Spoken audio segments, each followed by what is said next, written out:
दोस्तों नमस्कार, स्वागत है आप सभी का हमारे चैनल पर। दोस्तों देश भर के लाखों लाख पेंशनर और केंद्रीय कर्मचारियों से जुड़ी कई बड़ी खबरें सामने आ रही हैं। पेंशन, पीपीओ, एनपीएस, पुरानी पेंशन योजना, ईपीएस 95, 8वें वेतन आयोग, डीए, डीआर, 18 महीने का एरियर, उम्र के हिसाब से पेंशन बढ़ोतरी को लेकर महत्वपूर्ण अपडेट सामने आए हैं। साथ ही अगस्त महीने की सैलरी और पेंशन को लेकर भी बड़ी खबर है, इसलिए दोस्तों वीडियो को अंत तक जरूर देखिएगा, क्योंकि आज हम आपको एक एक करके सभी महत्वपूर्ण अपडेट आसान भाषा में बताएंगे। अगर आप चैनल पर पहली बार आए हैं तो चैनल को सब्सक्राइब जरूर कर लीजिएगा और वीडियो को लाइक करके अपना समर्थन जरूर दीजिएगा। तो चलिए दोस्तों, ज्यादा समय न लेते हुए आज की सभी खबरों को विस्तार पूर्वक जान लेते हैं।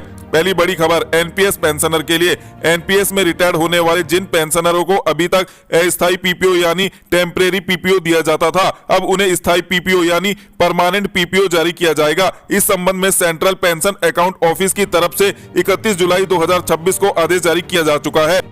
दोस्तों आपकी जानकारी के लिए बता दें कि अब अस्थायी पीपीओ की जगह 12 अंकों वाला स्थायी पीपीओ जारी करने की व्यवस्था की जा रही है। इसके लिए सॉफ्टवेयर भी विकसित किया जा चुका है। इसका उद्देश्य पेंशन भुगतान की प्रक्रिया को ज्यादा व्यवस्थित करना और बैंकों तक पेंशन भुगतान भेजने में होने वाली तकनीकी दिक्कतों और देरी को कम करना है। यानी एनपीएस पेंशनर के लिए यह एक महत्वपूर्ण और राहत देने वाली खबर है। अब बात करते हैं पुरानी पेंशन योजना की। संसद के मानसून सत्र में सरकार से पूछा गया कि क्या केंद्र सरकार पुरानी पेंशन योजना को दोबारा लागू करने जा रही है। इसके जवाब में वित्त राज्य मंत्री पंकज चौधरी ने लोकसभा में स्पष्ट किया कि केंद्र सरकार के पास पुरानी पेंशन योजना को दोबारा शुरू करने को लेकर फिलहाल में कोई प्रस्ताव विचाराधीन नहीं है। वहीं राजस्थान, छत्तीसगढ़, झारखंड, पंजाब और हिमाचल प्रदेश की सरकारों ने राष्ट्रीय पेंशन योजना से पुरानी पेंशन योजना में वापस जाने की जानकारी दी है।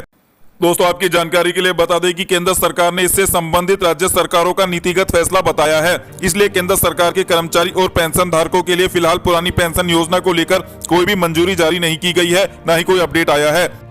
अब चलिए दोस्तों अगली बड़ी इंफॉर्मेशन की चर्चा कर लेते हैं। ईपीएस 95 राष्ट्रीय संघर्ष समिति के आह्वान पर देश भर के ईपीएस 95 पेंशनर 17 अगस्त 2026 को आंदोलन की तैयारी कर रहे हैं। उनकी प्रमुख मांगों में न्यूनतम पेंशन को बढ़ाकर 7,500 रुपए करना है और इसके साथ महंगाई भत्ता और फिक्स्ड मेडिकल अलाउंस भी देना है। अगर आप भी मानते हैं कि ईपीएस 95 पेंशनरों की मांगों पर सरकार को गंभीरता से विचार करना चाहिए तो वीडियो को ज्यादा से ज्यादा लाइक जरूर कीजिए। दोस्तों अगली बड़ी इंफॉर्मेशन की चर्चा कर लेते हैं। अब अगली बड़ी खबर पेंशन से जुड़ी शिकायतों के समाधान को लेकर है।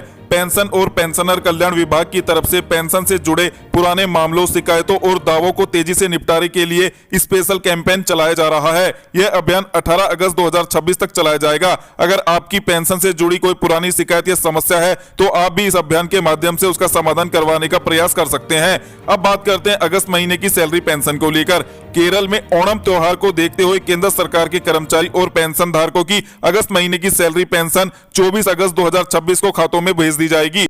ध्यान रखें कि यह कोई अतिरिक्त वेतन या बोनस नहीं है, यह अगस्त महीने की पेंशन है जो आपको निर्धारित समय से पहले दी जा रही है। वहीं पर केंद्र सरकार के अन्य राज्यों के कर्मचारी पेंशन धारकों को तय समय पर ही सैलरी पेंशन का भुगतान किया जाएगा। यह सिर्फ केरल के केंद्रीय कर्मचारी पेंशन धारकों के लिए आदेश है। अब बात करते हैं 8वें वेतन आयोग से जुड़ी बड़ी खबर के बारे में। भारत पेंशनर समाज की तरफ से पेंशनर्स के हित में कई महत्वपूर्ण मांगे रखी गई हैं। सबसे बड़ी मांग न्यूनतम बेसिक वेतन को 18,000 रुपए से बढ़ाकर 69,000 रुपए करने की गई है। इसके साथ ही न्यूनतम पेंशन को 9,000 रुपए से बढ़ाकर 45,000 रुपए करने की मांग की गई है। इसके अलावा फिटमेंट फैक्टर को 3.83 करने की मांग रखी गई है। इसके अलावा पेंशन को अंतिम आहरित वेतन का 50% से बढ़ाकर 70% करने की मांग की गई है। इसके साथ ही महंगाई भत्ते, महंगाई राहत के फॉर्मूले में बदलाव को लेकर भी मांग की गई है। कहा गया है कि अभी जो महंगाई भत्ते, महंगाई राहत का वर्तमान फॉर्मूला है, इसके अनुसार कर्मचारी पेंशन धारकों की सैलरी पेंशन में महज 2 या 3% की ही बढ़ोतरी हो पाती है। इसीलिए मांग की गई है कि महंगाई भत्ते, महंगाई राहत के फॉर्मूले में इस तरीके से बदलाव करना चाहिए ताकि कर्मचारी पेंशन धारकों का हर 6 महीने अंतराल पर बढ़ने वाला महंगाई भत्ता, महंगाई राहत 5 या 7% बढ़ सके।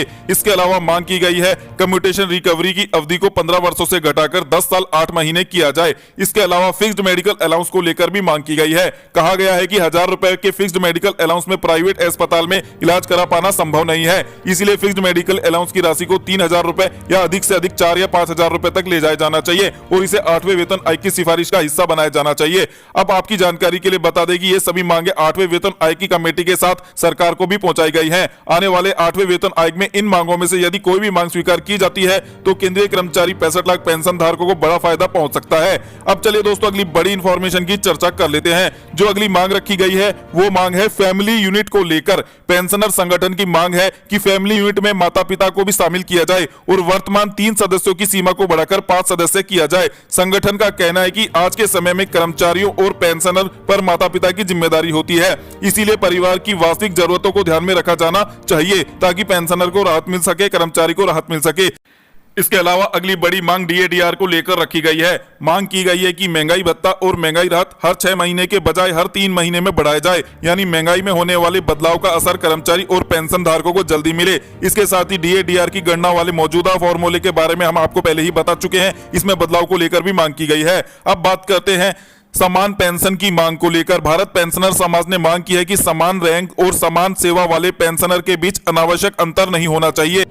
मांग में कहा गया है कि पुराने और नए पेंशनर के बीच समान परिस्थितियों में उचित समानता सुनिश्चित करने की मांग की गई है। मतलब कि एक पद से रिटायर होने वाले सभी पेंशनर को समान पेंशन दी जाए उनकी सेवाकाल अवधि को निर्धारित करते हुए। अब चलिए दोस्तों अगली जो बड़ी अपडेट है उसके बारे में चर्चा कर लेते हैं।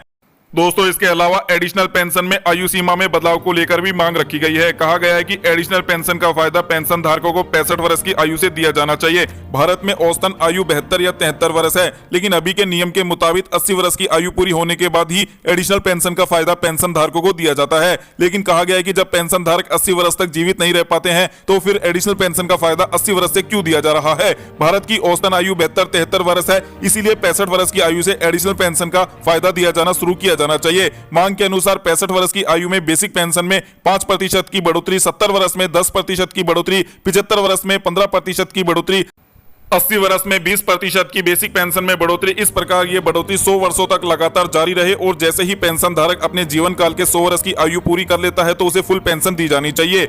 ये मांग रखी गई है। अब देखना होगा कि इस मांग को सरकार स्वीकार करती है या इसे सीने से खारिज करती है। 8वें वेतन आयोग की सिफारिशों का इसे हिस्सा बनाया जाता है या इसे दरकिनार कर दिया जाता है। अब चलिए दोस्तों अगली बड़ी इंफॉर्मेशन की चर्चा कर लेते हैं। अब बात करते हैं 18 महीने एरियर की। कोरोना काल के दौरान जनवरी 2020 से लेकर जून 2021 तक रोके गए डीएडीआर के 18 महीने के एरियर को जारी करने की मांग लगातार उठाई जा रही है। पेंशनर और कर्मचारी संगठन की मांग है कि इस रोके गए एरियर का तत्काल भुगतान किया जाना चाहिए। अब देखना होगा कि इस मांग पर केंद्र सरकार की तरफ से क्या आधिकारिक जवाब आता है। आपकी जानकारी के लिए बता दें कि मामला एससी में विचाराधीन है, लंबित बकाया 18वां एरियर का, लेकिन अभी तक इस पूरे मामले को लेकर कोई ताजा अपडेट निकलकर सामने नहीं आ पाया है। जैसे इस पूरे मामले को लेकर कोई जानकारी निकलकर सामने आएगी सबसे पहले इसी चैनल पर आपके साथ जानकारी जरूर साझा कर ली जाएगी। अब चलिए दोस्तों अगली बड़ी इंफॉर्मेशन की चर्चा कर लेते हैं। फिलहाल डीए आपका 63% किए जाने की खबर चर्चा में बनी हुई है। आपकी जानकारी के लिए बता दें कि 1 जुलाई 2026 से कर्मचारी पेंशन धारकों के लिए डीएडीआर बढ़कर 63% पर पहुंच चुका है। हालांकि इसका ऐलान केंद्र सरकार की ओर से किया जाएगा, उसके बाद ही आपको सैलरी पेंशन में इसका फायदा देखने को मिलेगा। लेकिन यह जरूर है कि आपको इसका फायदा 1 जुलाई 2026 से ही देखने को मिलेगा। हालांकि दोस्तों पहले मीडिया में खबरें निकलकर सामने आई थी कि महंगाई भत्ता महंगाई राहत आपका 4% बढ़ेगा, 64% पहुंचेगा, लेकिन हम पहले ही आपको बता चुके थे कि उपभोक्ता मूल्य सूचकांक के जो आंकड़े आए हैं उसके मुताबिक आपका महंगाई भत्ता महंगाई राहत केवल 3% बढ़ेगा। अक्टूबर महीने में केंद्र सरकार इस बढ़े हुए महंगाई भत्ते का ऐलान करेगी तो अक्टूबर महीने की सैलरी पेंशन आपको नए महंगाई भत्ते महंगाई राहत के अनुसार मिलेगी। जय हिंद, जय भारत, वंदे मातरम।